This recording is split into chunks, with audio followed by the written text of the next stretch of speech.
Sveiki, su jumis sveikinasi Keistalaidė, o jei tiksliau, tai mano vardas Gintarė. Kadangi tai pirmasis Keistalaidės epizodas, noriu šiek tiek pristatyti šią šviežią tinklalaidę, kad žinotumėte, ko būtų galima tikėtis ateityje. Jau pats pavadinimas turėtų sufleruoti, jog temos turėtų būti kažkuo neįprastos. Mane visada domino visokie keistumynai, pavyzdžiui, paslaptingos, mistiškos istorijos, tiek paremtos tikrovė, tiek ne. True crime žanras, science fiction, jau nekalbu apie ateivius. Iš esmės tokios istorijos, kurios atitraukia nuo kasdienybės ir leidžia praplėsti savo vaizduotės ribas. Bet iki tam tikro lygio, nes kas per daug, tas nesveika. Sakau aš, negalėdama suvaldyti savo saldumynų priklausomybės. Tikiu, jog žmonių besidominčių panašiomis temomis yra ir daugiau.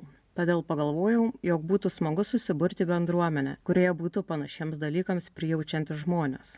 Turbūt jau supratote, kad Keistalaidėje galėsite išgirsti neįtikėtinas ir sukrečiančias istorijas apie nekasdienius įvykius. Todėl bus ir nusikaltimų, įvairių katastrofų, mistikos, išskirtinių žmonių ir panašaus pobūdžio intriguojančių kartais tamsokų pasakojimų. Trumpai tariant, keistumo spektras platus, kaip mano kelnių liemuo po švenčių. Todėl jei esate labai jautrus žmogus, arba įkalkite valerijono, arba apsikabinkite savo naminį gyvūnėlį. Ypač šiandienos epizodui tinkantis patarimas. Tad nieko nelaukime ir šokime į pirmą Keistalaidės epizodą.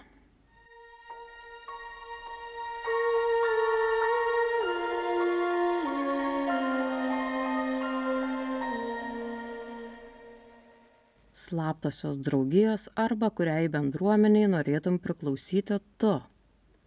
Antakius pakilti verčiančios draugijos egzistavo jau nuo senų senovės ir jas knygos Slaptosios draugijos autoriai skirsto į 4 grupes – religinės, kultai, politinės ir kriminalinės. Šiame epizode pakalbėsiu apie keisčiausias religinės grupes. Pradėsiu nuo senovės, trumpai pristatydama kelias bendruomenes, o vėliau pereisiu ir prie modernaus pasaulio. Gali kilti klausimas, kuo skiriasi religinės draugijos nuo kultų? Pasak jau anksčiau minėtos knygos autorių, skirtumas slypi tame, jog po žodžiu religija slypi tokie dalykai kaip dogmos, apeigos, transcendentinis tikėjimas, kažkokia šventa esybė. Kai tuo tarpu kulto draugijos nesiekia skleisti dogmatiškų dieviškų mokymų, o siūlo savęs ar visuomenės tobulinimo būdus, nukreipdamas juos neva teisingu keliu. Tačiau paguglinus žodį kultas, jis irgi yra apibrėžiamas kaip su religija susijęs reiškinys. Tai nežinau, kuo čia tikėti, nes dalinai remiuosi knyga. Tarkime, kad tai 2 atskiri dalykai ir šiandien kalbu apie religinius kultus. O taip turbūt būtų geriausia pavadinti. Šiandien kalbu apie religinius kultus, o kada nors galėsiu pakalbėti ir apie paprastus kultus. Manau, kad radau kompromisą. Bendrai tariant, slaptųjų religinių draugijų tikslas yra paveikti žmogaus vidinį pasaulį ir pritraukti jį į tikėjimą. Slaptumo esmė tokia, jog tik draugijai priklausantis nariai gali save laikyti tikraisiais Dievo pasekėjais ir tik jie yra verti tikrojo išganimo bei susilaukia Dievo malonės. Kai tuo tarpu visi kiti yra vargšiukai, bedieviai, netikėliai, paprasti mirtingieji.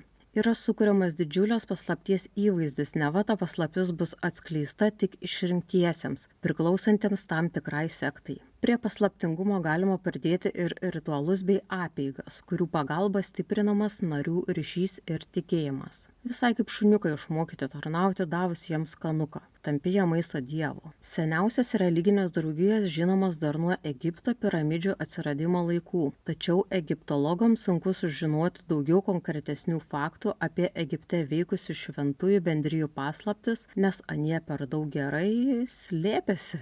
Antikos laikais egzistavo tokia nuo oficialios religijos atskilusi doktrina, kuri buvo žinoma kaip orfizmas. Grįždamas iš aragonautų ekspedicijos, Muzos Kaliopės sūnus Orfėjas įsimylėjo nimfą Euridikę, kuri numirė jų vestuvių dieną. Prislėgtas sielvarto, Orfėjas nukeliavo į Požemio karalystę, kur savo dainomis sužavėjo Hadą ir jo žmoną Persefonę. Jie leido jam susigrąžinti mylimąją, jei Orfėjas ją neatsigręš, kol abu pasieks gyvųjų pasaulį. Tai spėkite, ar šitas genijus sugebėjo nulaikyti kaklą tiesia kryptimi?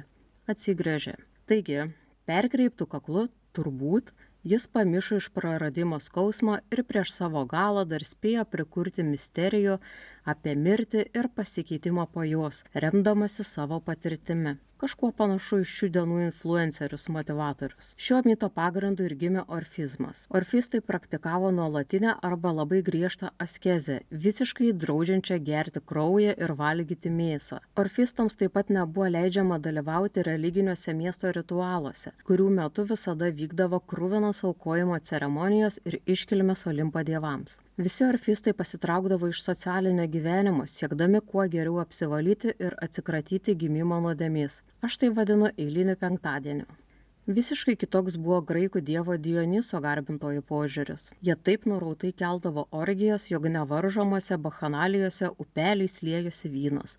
Dalyvaudavo šeimas paliekančius ir ištvirkaujančius moteris, o Jėzus Marija. Buvo žiauriai aukojami gyvuliai. Dramaturgas Euripidas to meto įvykius aprašė taip. Mūsų moteris pabėgo iš namų ir lig patrakusios bėgioja kalnuose, kad jos procesijomis atnašauja ten naujam dievaičiui Dionisui kažkokiam. Pirma apstoja visos pilnus kraterius, paskui pabyra po atkampesnes vietas. Atklydo vienas svetimšalis į Tėbus, kerėtojas išlido žemės tolimos, šviesiom kvapingam garbanom sulig pečiais ir Afroditė žavesio pilnom akim. Jis su merginomis bendrauja apeigų kažkokiu mokydamas per dienas naktis.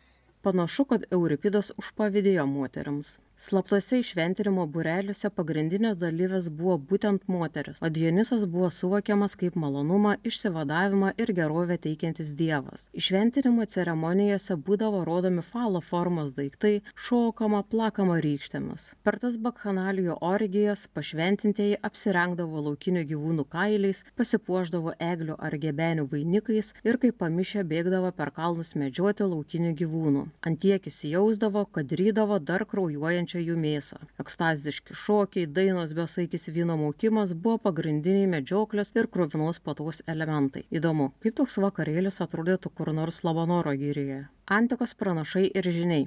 Tai Delfų dvasininkų kasta bei Romos augurai ir haruspikai. Jie visi įsivaizdavo, kad yra tiltas tarp žmonių ir dievų. Delfų šventykloje dievo valios reiškėjas buvo orakulas, o išorinio pasaulio tarpininkė Pitija. Čia toks įdomesnis ritualas su Pitijomis vyko. Iš pradžių jos buvo nekaltos mergelės, bet vėliau buvo paskirtos 50-metės moteris iš garbingų šeimų, nes viena mergaitė buvo išprievartauta. Žodžiu, Pitija atlieka higienos procedūras ir apsirengia iškilmių drabužiais. Paskui šventovės gilumoje įsitaiso ant auksinio trikojo. Mano galvoje iškilo fotoaparato trikojus, kas neatrodo patogu. Bet jūs paklausykite toliau. Ten Pitija kvėpuoja šventais ir greičiausiai paralyžiuojantį poveikį turinčiais garais, kylančiais iš žemės plyšių. Tokios ypatingos būsenos ji virsta Apolono balsu. Pitija šaukia, dejuoja, taria nesuprantamus žodžius, kuriuos orakulas interpretuoja ir perteikia besikreipiančiajam. Atsiprašau, jūs pasadinot pusamžę moterį ant auksinio trikojo, apsvaiginat ir sakot, kad čia per ją kalba dievas, kaip viena klasikė pasakytų, minčių kyla visokių. Romos augurai ir haruspikai bent jau patys užsimdavo pranašystėmis be tarpininkų. Jie stebėdavo meteorologinius reiškinius ir gyvūnų elgesį. Kartais iš labai arti. Turiu omenyje, išskobdavo gyvūnų vidaus organus ir juos paanalizavę sugalvodavo, ką čia įdomaus išpranašauti. Tiek į augurus, tiek į haruspikus ir šiaip buvo žiūrima kaip į šarlatanus. Bet haruspikai buvo žemesnio lygio šventikai. Moralisto Katono mintis tiesiog auksinė. Du haruspikai negali žiūrėti vienas į kitą nesijuokdami. Man čia vienai vietoj haruspiko norisi sakyti hiparikas. Beje, kalbant apie šarlatanus, prisimenat, kaip per teliką rodydavo tuos stebuklingus gyduolius, kur atseit apendicitą ar kokią žarną ištraukdavo per bambą. Tai man atrodo, kad augurai ir haruspikai buvo jų įkvėpimo šaltinis. Vyrai. Jeigu praklausėte iki čia, turbūt norėsit praleisti religinį kultą, apie kurį kalbėsiu dabar. Jums turėtų skaudėti bent morališkai. Tai yra Kibelės kultas. Tai šventojo akmens formoje iš Mažosios Azijos į Romą atgabenta kalnų deivė Idėnė. Jos atgabenimas į Romą buvo siejamas su geru derliumi ir pergalė prieš Hanibalą. Tuo pasekoje gimė Kibelės kultas. Jis buvo griežtai slepiamas, nes savo žiaurumu piktino romėnus ir buvo dėl ko. Kibelės kulto apeigos remiasi legenda apie jos mylimąjį Atį, kuris pamišęs dėl meilės nusipjauna lyties organus ir taip visiškai atsiduodamas deivei miršta, bet po mirties Kibelė jį prikelia iš mirusiųjų. Įdomu, atgimsta su ar be lytinio organo. Pamirškit Romeo ir Džiuljetą, Kibelė ir Atis yra tikroji romantika. Sekdami šią legendą, Kibelės žiniai įšventinimo dieną atlieka tokį patį žalojimosi ritualą. Imperijos laikais tai buvo draudžiama, bet nepaisant to, kultas sulaukė didelio populiarumo, net kai kurių imperatorių tarpe. Ritualo dalyviai sueina į kapą simbolizuojančią duobę. Po to žiniai atveda bulių ir perpjauna jam gerklę. Geležies dvoko prisunkusi šiltą fontaną nukreipdami į tą duobę. Buvo manoma, kad trykštantis buliaus kraujas apvalo pasekėjus, kurie po tokio krūvinio krikšto atsinaujina. Ačiū, man užteks dušo želės. Toliau apeigas tęsia mistinė sąjunga su deive, kad ir ką tai bereikštų. Nupušę pasekėjai, jau tapatinami su ačiū, prisiliečia prie paukoto buliaus lyties organų. Tada veržiasi į jiems skirtą patalpą. Ten imituojama vedybų amžiams sujungiančių šventąjį su Kibele scena. Vėlgi, neklauskite, kaip imituojama. Tada vakare būna balius ir šviežiai pašventintiesiems pažadama amžinybė. Įdomu, kada jiems ateidavo suvokimas, kad be reikalo tai brutaliai susižaloja save ir visas šitas ritualas yra tiesiog skemas, kai pasirodo pirmosios raukšlės ar kai ima stoti širdis. Tai štai tokia miela istorija apie Kibelės kultą. Palikime gilią praeitį ir kelkimės į naujausius laikus, kai po Antro pasaulinio karo ėmė klestėti gana ekstremalios religinės draugijos. Kažkodėl daugiausiai jų išdygo JAV, turbūt kalta žodžio laisvė. Pasiruoškite psichologiškai, nes kai kurių dalykų gali būti nemalonu klausytis. Nors jau ir po Kibelės sektos turėjot suprasti, kad toliau bus tik blogiau. Dovydo šakos sekėjai.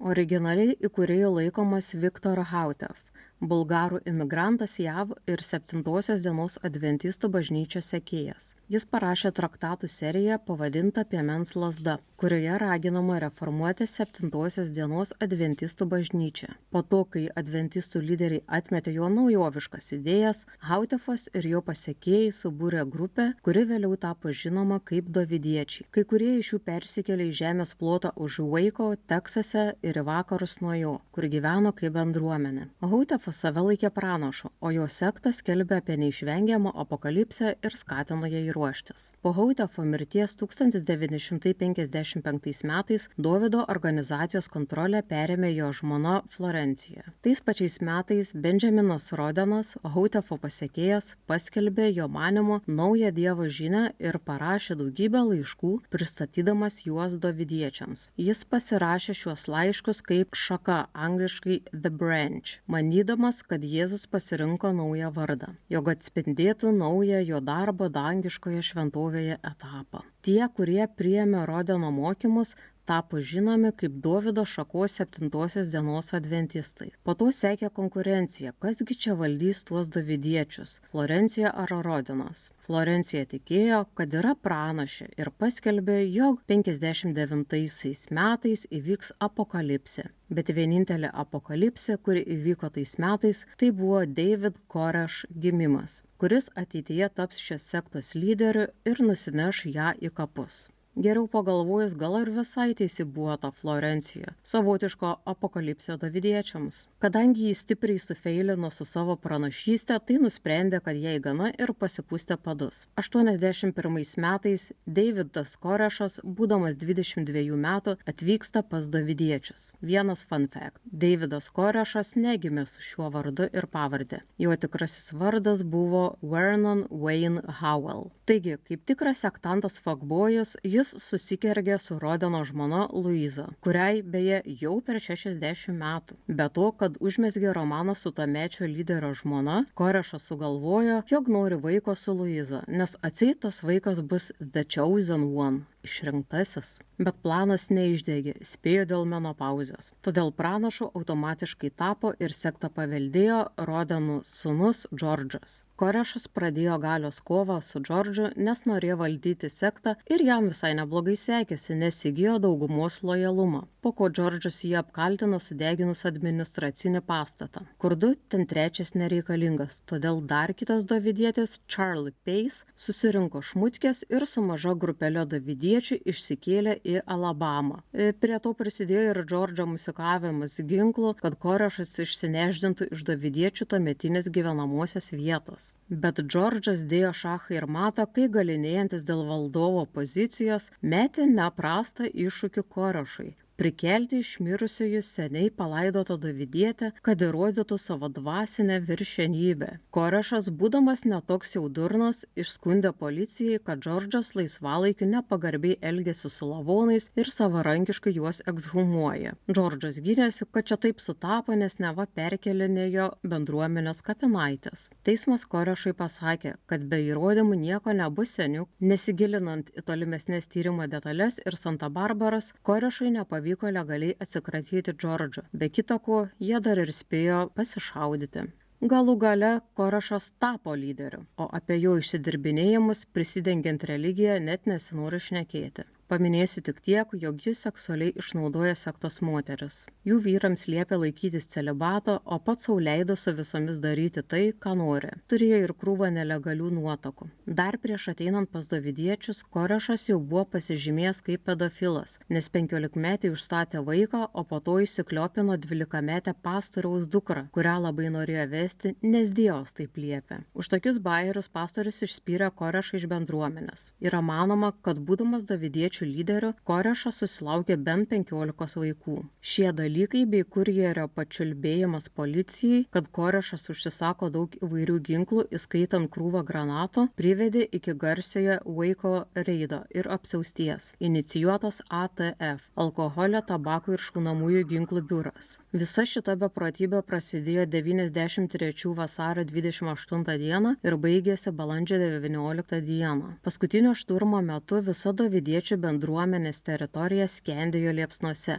Iš viso žuvo 4 ATF agentai, 16 buvo sužeista, o 6 davidiečiai žuvo per pradinį reidą vasario 28 dieną. Dar 76 žuvo per paskutinį puolimą balandžio 19 dieną. Tuo metu 33 metų Korešas mirė nuo šautinės žaizdos galvoje, gaisro metu. Nežinoma, ar jis nusižudė, ar buvo nužudytas. Pasak FTB, Steve'as Schneideris, dešinioji Korešo ranka, kuris tikriausiai suprato, kad turi reikalų su apsimetėliu, nušovė Korešą ir tada nusižudė panaudodamas tą patį ginklą. Pamena tą trečią Charlie Pace, kuris pabėgo į Alabamą, tai jis vėliau kaip ir susirinko šitos sektos likučius ir tapo lyderiu. Kur du pešasi, trečias laimė. Na, o Džordžas dienas baigė lakstydamas iš psichiatrinės ligoninės, kur buvo uždarytas teismo sprendimu, nes nužudė žmogų ir buvo pripažintas nepakaltinamu. Tokio paskutinio pasilakstymo metu, 98 metais, jį ištiko infarktas ir Džordžas iškeliavo į dausas.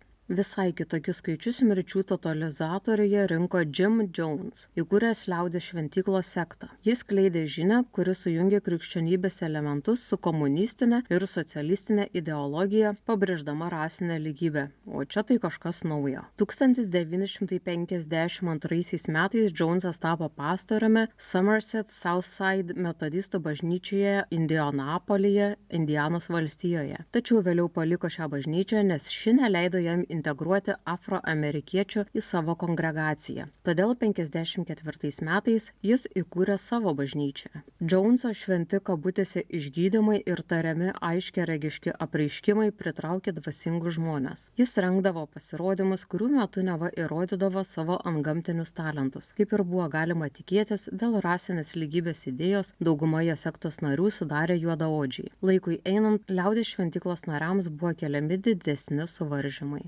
Padėkos dieną ir kalėdas jie turėjo švęsti šventykloje, o ne su giminaičiais, taip ribojant jų judėjimą ir didinant priklausomybę nuo sektos. Taip pat buvo siekiama, kad nariai visus savo materialius dalykus atiduotų šventyklai. Bandydamas sukurti komunizmą prisidengdamas religiją, Jonesas nebuvo labai sėkmingas. Jis net bandė parsivežti krūvą neturtingų juodaodžių kubiečių tiesiai iš Kubos, kad jo sekta plėstųsi. Tuo metu šventyklos nariai jau pradėjo burbėti, kilo nepasitenkinimas esama situacija dėl pinigų stygiaus ir kitų dalykų. Galbūt bandydamas nukreipti dėmesį, Jonesas pasakė savo Indianos bendruomeniai, kad 67 metų Liepos 15 dieną pasaulį apims branduolinis karas, dėl kurio žemėje bus sukurtas naujas socialistinis Edenas ir kad šventykla dėl saugumo turi persikelti į Šiaurės Kaliforniją, Kol Jonesas nukreipė dėmesį į Kaliforniją, jo asistuojantis pastorius Russell Winberg pasigrebė Indianapolyje esančią bendruomenę savo. Toks truputėlį vagilka. Kalifornijoje Jonesas tapo dėstytoju, kas jam padėjo sėkmingai užverbuoti per 300 žmonių. 80-mečio pradžioje Jonesas ėmė tyčiotis iš tradicinės krikščionybės, apibūdindamas Bibliją kaip įrankį engti moterims ir nebaltiesiems. Jonesas nurodė tradicinės krikščionybės požiūrį į Dievą kaip kabutėse dangaus Dievą, kuris kabutėse nėra joks Dievas. Vietoj to Jonesas teigė, kad seka tikrąjį Dievą, kuris sukūrė viską. Taip pat Jonesas buvo skėlęs dar vieną tokią beprotišką mintį. Jis vis labiau propagavo savo dieviškumo idėją ir pasakė savo bendruomeniai. Aš atėjau kaip Dievas socialistas. Oh boy.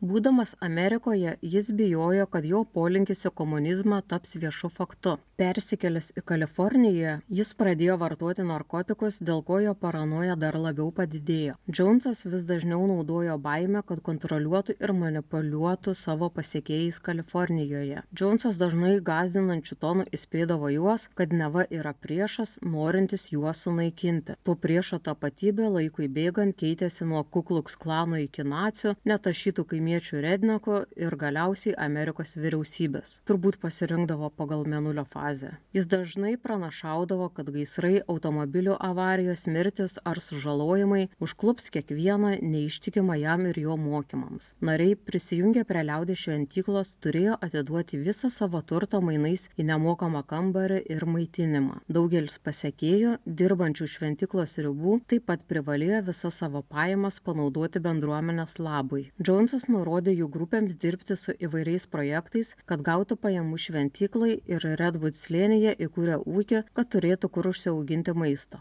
Pirmieji žinomi rimto piktnaudžiavimo liaudies šventykloje atvejai kilo Kalifornijoje, kai sektos planavimo komisija drausmino narius, kurie neatitiko Joneso vizijos arba nesilaikė taisyklių. Joneso kontrolė apėmė ir narių seksualinį gyvenimą ir sprendimą, kas galėjo susituokti. Kai kurios narės buvo verčiamos daryti abortus. Jonesas pradėjo reikalauti seksualinių paslaugų iš kai kurių bažnyčios narių žmonų. Jonesas taip pat išprievartavo kelius savo kongregacijos vyrus. Nariai, kurie maištavo prieš Joneso kontrolę, buvo baudžiami sumažintais maisto daviniais, griežtesniu darbo grafiku, viešu pajuokimu ir pažeminimu, o kartais ir fiziniu smurtu. Didėjant šventyklos pasekėjų skaičiui, Jonesas sukūrė apsaugos grupę, kad užtikrintų tvarką bendruomenėje ir padidintų savo asmeninį saugumą. Grupė įsigijo apsaugos būrio automobilius ir apginklavo savo sargybinius šautuvais. O ko ne Šiaurės Koreja? Šventykla ėmė plėstis ir laikui einant iš Los Andželo persikėlė į San Franciską. Joneso sekta taip smarkiai išaugo, kad net neva buvo siunčiami naujienlaiškiai nariams nuo 30 000 iki 50 000 vienetų. Šventykla pardavinėjo ir savotišką merčą, nuo raktų pakabukų iki Joneso drabužių gabaliukų.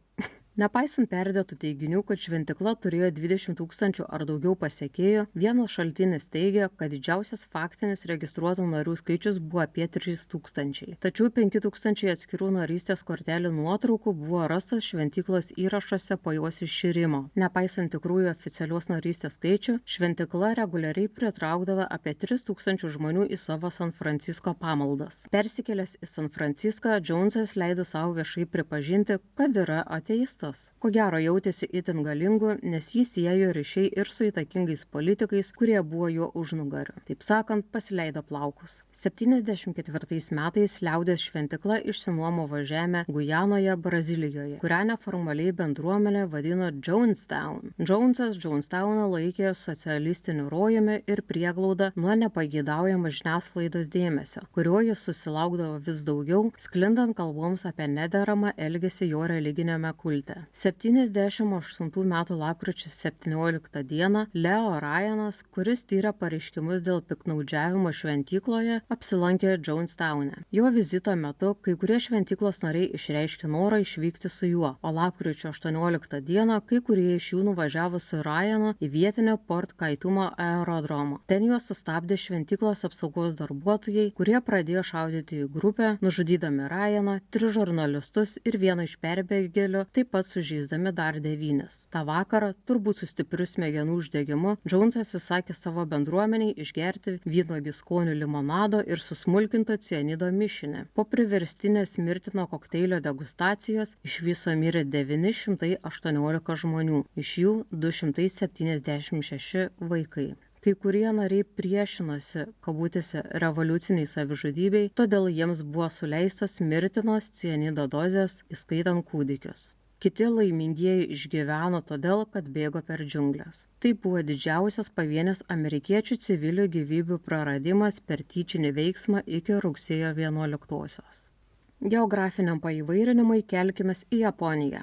Alef arba Arefu pagal japonišką tarimą pagrinde žinomas kaip Aum Shinrikyo. Buvo naujas religinis judėjimas ir pasaulio pabaigos kultas, įkurtas Japono Šoko Asahara 1987 metais. Pastebiu tendenciją, jog kultų lyderiai mėgsta pasikeisti vardus. Tas pats ir su Šoko Asahara, kuris šiaip jau gimė su kitu vardu – Chizuo Matsumoto. Aum Shinrikyo yra sinkretinė tikėjimo sistema. Sinkretinė reiškia kelių religijų apjungimą, kuri remiasi savitomis Asaharos, ankstyvojo Indijos budizmo ir Tibeto budizmo, taip pat induizmo elementų interpretacijomis, pagrindinių garbinimo įvaizdžių laikant Šivą. Judėjimas taip pat apima krikščioniškos tūkstantmečio idėjas, jogos teoriją ir praktiką bei Nostradamo raštus. Toks įvairių religijų vinigretas. 92 metais pasikeitęs vardą, jis pasiskelbė esantis Kristumi, kuris yra vienintelis tikrai nušvitęs Japonijoje bei identifikavo save kaip Dievo avinėlį. Primena Girto dėdės Juozo kalbas giminės baliuje. Tariama, Asaharos misija buvo prisimti pasaulio nuodėmes. Jis tvirtino, kad gali perduoti dvasinę galią savo pasiekėjams ir galiausiai panaikinti jų nuodėmes bei blogus darbus. Kaip ir visi apokaliptiniai pranašai, Asahara teigia, kad jau greit bus pasaulio pabaiga ir jos išvengs tik tie, kurie prisijungs prie Aum. Galėtų sugalvoti ko nors naujo ir originalaus. Asahara nusprendė, jog apokalipsė neva įvyks 97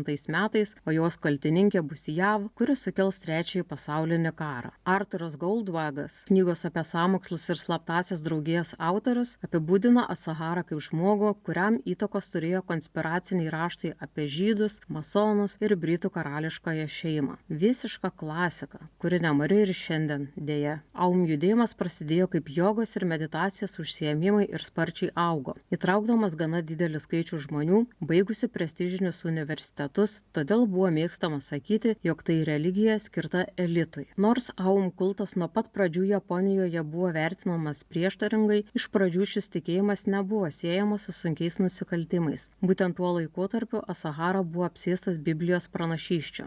Aum viešųjų ryšių veikla apėmė komiksų ir animacinių filmukų leidybą, kur religinės idėjas buvo bandoma susijęti su populiariomis anime ir mangų temomis, įskaitant kosminės misijas, galingus ginklus, pasaulinius sąmokslus ir galutinės tiesos paieškas. Reklamos ir verbavimo veikla, pavadinta Aum išganymo planu, apėmė teiginius apie fizinės ligas, kurias išgydyti galima sveikatos gerinimo technikomis, siekti gyvenimo tikslų, tobulinant intelektą ir pozityvų mąstymą bei susikoncentruoti į tai, kas svarbu laisvalaikio sąskaita. Aum tapo viena greičiausiai augančių religinių bendruomenių Japonijoje. Tačiau Aum atliekamos religinės praktikos buvo laikomas paslaptyje, o keli autoriai teigia, kad išventinimai neapsieidavo ir be haliucinogeninių narkotikų. 9-ojo dešimtmečio pabaigoje sekta ėmė tapti kontroversiška, kai pradėjo sulaukti kaltinimų naujoko apgaudinėjimu, narių laikymų prieš jų valią, vertimu aukoti pinigus ir galiausiai kulto nario, kuris bandė pasitraukti 89 metų vasarį nužudymu. Tų pačių metų spalį Aum susilaukė Tsutsumi Sakamoto antikultų teisininko dėmesio, kas reiškia, jog potencialiai Aum galėjo patirti bankrotą, nes bandymas susitarti, kad Sakamoto nepaduotų jų į teismą, nuėjo šuniai ant uodegos. Sakamoto įrašė interviu su Japonijos televizijos stotimi TBS, kuri vėliau paslapčia tą įrašą parodė Aum nariams, taip tyčia sulaužydama šaltinio apsaugos taisyklę. Kultas siekia kelti spaudimą TBS, kad interviu nebūtų transliuojamas. Ta patį mėnesį dingo pats Sakamoto, jo žmona ir nei 2 metų neturintis poros vaikas. Tik po kelių metų paaiškėjo, jog juos nužudė Aum nariai ir kūnus išmėtė skirtingose vietose. Bet čia tik višnaitės, kas nutiko su Sakamoto ir jo šeima. Aum pasekėjai norėjo nužudyti visus, kurie kritikavo kultą, buvo ir keli pasikėsinimai. Kad ir 93 metais jie sugalvojo paskleisti juodligės užkratą Tokijoje, tačiau stipriai sufeilino ir niekas neužsikrėtė, tik skundėsi didelę smarvę mieste. Tų pačių metų gale jie pradėjo slapta gaminti nervus paralyžiuojančią medžiagą zariną, o vėliau ir VX. Iš pradžių išsibandė pavojingas medžiagas ant nekaltų avių vakarų Australijoje, mirė 29 avys. 94 metų birželio mėnesį zariną panaudojo ir prie žmonės Matsumoto mieste. Cheminis ginklas buvo paskleistas šalia teisėjų namų, kurie galimai buvo bepriimantis nepalankų sektai sprendimą dėl nekilnojamo turto. Atakos metu mirė 8 žmonės, nukentėjo apie 500. Na, o kad metus užbaigtų su cinkeliu, šitie demonai įsiveržė į Mitsubishi Heavy Industries Hirošimos gamyklą, bandydami pavogti karinių ginklų, tokių kaip tankai ir artilerija, techninius dokumentus. Atrodo, kad šitam kultui nėra nieko švento ar neįveikiamo. Tęsdami savo kabutėse gerasias tradicijas, senuosius metus jie baigė bei naujuosius 95-uosius pasitiko su VX atakomis. Skirtumas su VX toks, jog atakos buvo atliktos prieš konkrečius asmenis, o ne visuomenę. Pagrinde buvo taikomasi į žmonės, kurie padėjo buvusiems AUM nariams arba buvo įtariami šnipinėjimu. Žuvo 2 žmonės, vienas berods išgyveno. Po šių įvykių kovo mėnesį policija pagaliau atsibudo ir nusprendė atlikti reidus visos AUM infrastruktūros mastu. Tačiau galimai kažkas nutekino informaciją Asaharai ir šis ėmėsi kito plano, kuris nukreiptų policijos dėmesį. Plano, kuris sukrėtė visą Japoniją. 95 metų kovo 20 rytą AUM nariai paleido cheminį ginklą panašų į zariną, koordinuotai atakuodami 5 traukinius Tokijo metro sistemoje. Žuvo 13 keleivių, 54 sunkiai sužeisti, nukentėjo dar 980 žmonių. Kai kuriais skaičiavimais nuo zarino nukentėjo net 6000 žmonių, tačiau sunku gauti tikslius skaičius, nes daugelis aukų nenorėjo pranešti apie nukentėjimo faktą. Tik po šios atakos ir policijos reidų sektos pastatuose paaiškėjo tikrasis AUM nusikaltimų mastas. Žmogžudystės, sukaupti cheminiai ir biologiniai ginklai, sprogmenis, narkotikų laboratorijos, buvo rastas net vienas rusiškas karinis sraigtasparnis. Iš viso buvo suimta apie 150 AUM pasekėjų. Tačiau su metro atakomis viskas nesibaigė. Visa šita istorija jau pradeda priminti drakonų kovas, kai blogietis vis išbėsdo naują savo formą. Tų pačių 95 metų gegužės 5 judrioje Tokijo Šindžiuku stotyje esančiame tualete buvo aptiktas degantis popierinis maišelis. Ištyrus paaiškėjo, kad tai buvo vandenilio cianido įtaisas, kuris, jei jis nebūtų buvęs laiku užgesintas, būtų išleidęs pakankamai dujų į vėdinimo sistemą, kas potencialiai galėjo nužudyti 10 000 keleivių. Liepos 4 kitose Tokijo metro vietose buvo rasti keli nesusprogdinti cianido įtaisai. Per tą laiką daug kulto narių buvo suimta už įvairius nusikaltimus, tačiau vyriausieji nariai apkaltinti metro dujų atakomis dar nebuvo sulaikyti. Gegužės 16 dieną Asahara pagaliau buvo rastas besislepiantis kultui priklausančio pastato sienoje ir buvo suimtas. Ta pačią dieną laisvėje likę AUM pasekėjai išsiuntė bombą į Tokijo gubernatoriaus Jukijo Aoshima biurą, ko pasekoje jo sekretorė neteko rankos pirštų. Asahara iš pradžių buvo apkaltintas 23 žmogžudystėmis ir 16 kitų nusikaltimų. Per teismo procesą spaudoje praminta amžiaus teismu Asahara buvo pripažintas kaltu surengus išpuolį ir nuteistas mirties bausme. Toks pats likimas laukia ir kitų vyresniųjų kulto narių. Po to sekė bandymai reorganizuoti judėjimą, teisiškai AUM Šinrikyo nebebuvo pripažįstama kaip religinė grupė. Trumpą laikotarpį 2 nepilnamečiai Asaharos sūnus oficialiai jį pakeitė kaip guru. 2000 m. vasario mėnesį organizacijoje buvo pervadinta naujų pavadinimu Ale. Grupė atsiprašė zarino dujų atakos aukų ir įsteigė specialų kompensacijų fondą. Provokuojantis leidiniai buvo nustoti spausdinti ir visuomenė neraminusi veikla sustabdyta. 2007 m. kovo 8 d. Fumihiro Joju, buvęs AUM Šinrikijo atstovas ir AUM Maskvoje vadovas, oficialiai paskelbė apie ilgai lauktą atsiskyrimą. Jojo grupė, vadinama Hikari Nova, šviesos tautos ratas kitaip teigia esanti įsipareigojusi suvienyti mokslą ir religiją bei sukurti, kabutėse, naująjį žmogaus proto mokslą. Kai kurie žmonės tiesiog nežino, kada metas sustoti. 2018 m. Liepos 6 d. Asaharai ir dar 6 Aum Shinrikyo nariams buvo įvykdyta mirties bausmė juos pakorus. Paskutinė Aum Fano trenkta ir niekam nereikalinga ataka įvyko 2019 m. sausio 1, kai 21 metų Kazuhiro Kusakabe automobiliu tyčia įvažiavo į pėsčiųjų minią Haradžiuku rajone. Visa laimė niekas nemirė, bet buvo sužaloti 9 žmonės. Pasak nusikaltėlio, jis šį teroro aktą atliko keršydamas už įvykdytas kulto narių egzekucijas. Už šią negailestingą mėsmalę Kusakabe gavo 18 metų už grotų. Belieka tikėtis, jog čia buvo paskutinis Aum gerbėjų pasispardymas. Na, o pabaigai ir paletės prasivalymui nuo brutalumo pasilikau turbūt smagiausią religinę bendruomenę pavadinimu Raelizm, kuri buvo įkurta 1974 metais. Iš anksto atsiprašau, kad išniekinsiu tam tikrus vardus ir pavadinimus, nes jie prancūziški, o prancūzų kalbos aš nemoku. Tai, žinokit, bus baisu, bet pakentėkit. Jos įkūrėjas prancūzų žurnalistas Claude Vorilhon, kuris dabar žinomas tiesiog kaip Rael. Tie religinių kultų lyderių vardų kaitaliojimai. Religijotyrininkai realizmą apibūdina kaip naują religinį judėjimą, nes dabar visi užsidėkime folijos kepurytės, nes realizmas moko, kad nežemiškos rūšies atstovai, žinomi kaip Elohim, sukūrė žmoniją naudodami savo pažangės technologijas. Ateistinė religija teigia, kad Elohimai istoriškai buvo supainioti su dievais. Teigiama, kad per visą istoriją Elohimai sukūrė 40 Elohimų žmogaus hibridų, kurie tarnavo kaip pranašai, ruošė žmoniją naujienoms apie savo kilmę. Prieš akis stovi tas memas su aliens.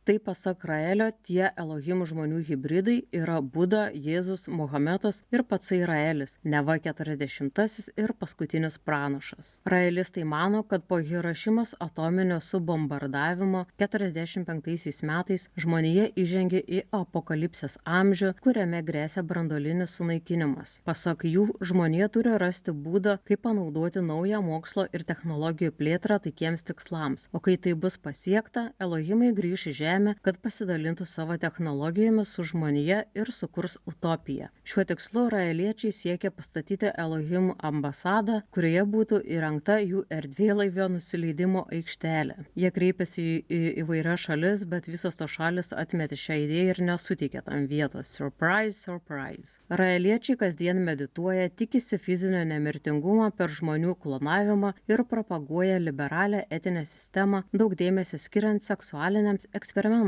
Man atrodo, kad šitie žmonės labai linksmai gyvena. 97 metais Raelis įkūrė Clonaid, organizaciją užsiimančią žmonių klonavimo tyrimais. Vadovaujama vyresniosios raelietės Brigitte Boisselier. 2002 metais bendrovė teigia, kad sukūrė žmogaus klono kūdikį vardu Eve, Ieva lietuviškai, ir tai sulaukė daug kritikos ir žiniasklaidos dėmesio. Buvo teigiama, kad buvo klonuota ir daugiau žmonių, tačiau įrodymų raeliečiai, kaip ir buvo galima tikėtis, niekada taip ir nepateikė. Judėjimas sulaukė dar daugiau dėmesio per savo viešus protestus, kuriais rėmė moterų ir gėjų teisės bei pasisakė prieš branduolinius bandymus. Blemba, gal jos reikia į Lietuvos Seimą pasiųsti vietoj Laisvės partijos, nes atrodo, kad gali daugiau nuveikti. Na ir žinoma, kaipgi be seksualinių potemių. 98 metais Raelis įkūrė paslaptingą angelų ordiną, vidinę moterų grupę, kurios narės praktiškai yra atskirtos nuo platesnės visuomenės ir kurioms yra pavesta išmokyti save tapti Elohimų nuotakomis. Labai įdomu, kaip tie mokslai vyksta. Norėčiau būti muose tame kambaryje. Yra net 3 nuotakų lygiai, ar kaip čia įvardint, skirstomi pagal spalvas balta, rožinė ir auksinė. Bet reikalavimai visoms yra panašus, jos turi būti gražios, save prižiūrėti, o kai susensta, būna išspiriamas iš angelų luomo ir tampa mokytojomis jaunesnėlėms, nes kaip čia Elohimai su senėmis gvaltavausis. Gaila, nėra parašyta, kelių metų tampi sena ir nebefaina, nes turi nuojautą, kad kokių 25.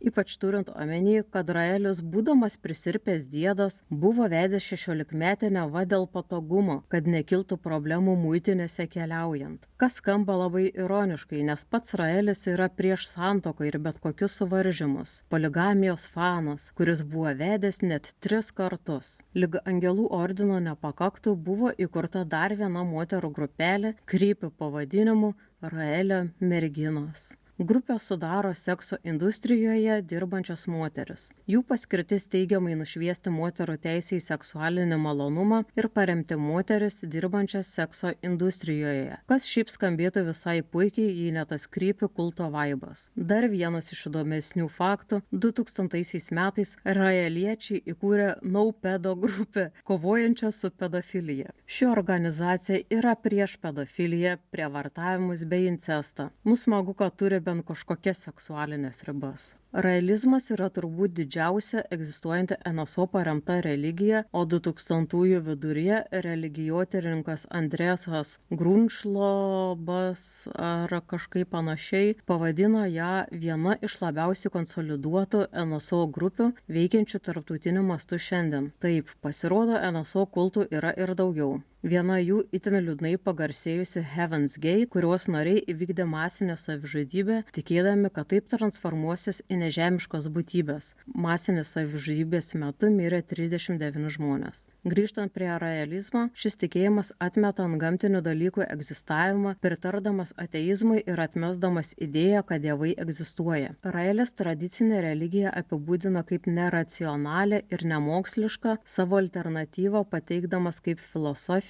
kurioje nėra obskurantizmo ir mistikos. Nežinantiems, obskurantizmas yra priešiškumas mokslui, švietimui, pažangai. Raeliečiai savo tikėjimo sistemą vadina mokslinė religija, o tarptautinis raeliečių judėjimas naudoja šūkį "Mokslas yra mūsų religija, religija yra mūsų mokslas". Kaip mokslinė religija kažkaip įtartinai nepateikė jokių įrodymų apie Elohimų egzistavimą. Be kitų anksčiau paminėtų nusišnekėjimų, Raelis teigia, kad tai Elohimai jam suteikė garbingą vardą Rael. Tai terminas kilęs iš žodžio Izraelis, kurį jis verčia kaip iš dangaus ateinančio pasiuntinys. Pasak Raelio, su Elohimais jis susidūrė 73 metų gruodžio 13 dieną, kai jam buvo 27 metai. Tuomet dar Klodas vaikščiojo palei Puy de la Solas ugnikalnio kraterį Clermont-Ferrano kalnuose, kai pasirodė vienas iš jų erdvėlaivių ir išniro Vir Elohos, kuris paprašė jo sugrįžti kitą dieną ir atnešti Bibliją. Klodas taip ir padarė, o per 6 sekančias dienas Vir Elohas paaiškino jam tikrąją Biblijos turinio prasmę, atskleisdamas daugiau detalių apie Elohimų dalyvavimą žmonijos istorijoje. Pasak Raelio, jam teko svečiuotis jų planetoje. Elohimai apibūdinami kaip fiziškai mažesni už žmones, blyškiai žalia oda ir migdolo formos akimis. Yra skirstomi į 7 skirtingas rases. Raeliečiams draudžiama juos piešti ar kaip kitaip atvaizduoti. Jų planetoje yra 90 000 Elohimų, jie visi yra beveik nemirtingi ir nedėvi drabužių. Visiems leidžiama laisvai mylėti vienas kitą, o seksualinis pavydas neegzistuoja. Jie yra apibūdinami kaip labai moteriški. Citata. Moteriškiausia moteris žemėje yra tik 10% moteriška palyginus su Elohimais. Todėl raeliečiai labai pozityviai žiūri į trans ir apskritai LGBT žmonės. Elohimams neleidžiama daugintis, todėl daugeliu jų atliekama sterilizacijos operacija. Ir kas be ko, jie gali bendrauti su žmonėmis, nes jie supranta visas žmonių kalbas. Raelistai pasisako už žmogaus klonavimo technologijos vystymą Žemėje ir tiki, kad mirusieji gali būti klonuoti, kad būtų teisiami ir nubausti už savo nusikaltimus. Po rugsėjo 11-osios teroristinių išpuolių Jungtinėse valstijose, per kuriuos užpuolikai nusižudė, raelistai pasiūlė, kad jie galėtų būti prikelti klonavimo pagalba ir tada būti teisiami už savo veiksmus. Gaila, kad nežinome, kur Hitlerio kūnas. Apibendrinant, raelistus pavadinčiau šių laikų progresyviais hipiais, kurie už taiką, laisvą meilę ir mokslo pažangą. Beje, Raelis vis dar gyvas, tai jei norite sutikti pranašą, reiktų paskubėti, nes jam jau 77 metai. Šiaip būtų galima dar daugiau šnekėti apie raelizmą, nes dar daug ko nepaminėjau, bet tam turbūt reiktų atskiro epizodo, bet manau, kad pakaks ir tiek. Taigi, aptariau vienas įdomesnių slaptų religinių draugijų, kurios pasirodė vertos dėmesio. Nepaminėjau tokių gigantų kaip scientologija, Jehovos liudytojai ar munistai, nes jų istorijos pernelyg masyvios, kad sutalpinčiau į vieną laidą. Galbūt ateityje ir bus skirtos atskiros laidos šiems gigantams, priklausys nuo to, kokiais talaidės liaudis norės. Turėkite omenyje, kad yra dar 3 slaptų draugijų rūšis, tai pasirinkti yra iš ko. Ar kita laida turėtų būti apie tai, o gal pasirinkti kitą temą? Visada esu atvira pasiūlymams kitiems epizodams, todėl jauskitės laisvi palikti komentarą. Ir pabaigai mano klausimas jums būtų toks. Jeigu kas nors lieptų tapti kurio nors čia paminėto religinio kulto nariu, kurią bendruomenę rinktumėtės jūs ir kodėl? Ačiū, kad išklausėte pilotinį Keistalaidės epizodą ir tikiuosi, kad susimatysime kitame. Nepamirškite sekti Keistalaidės Facebook'e, Instagram'e, YouTube, Spotify ar TikTok. O materialiai atsidėkoti ir paremti galite per Contribui. Taip pat nepamirškite palaikinti ar pakomentuoti, kad kuo daugiau žmonių išgirstų apie Keistalaidę. Iki kito karto.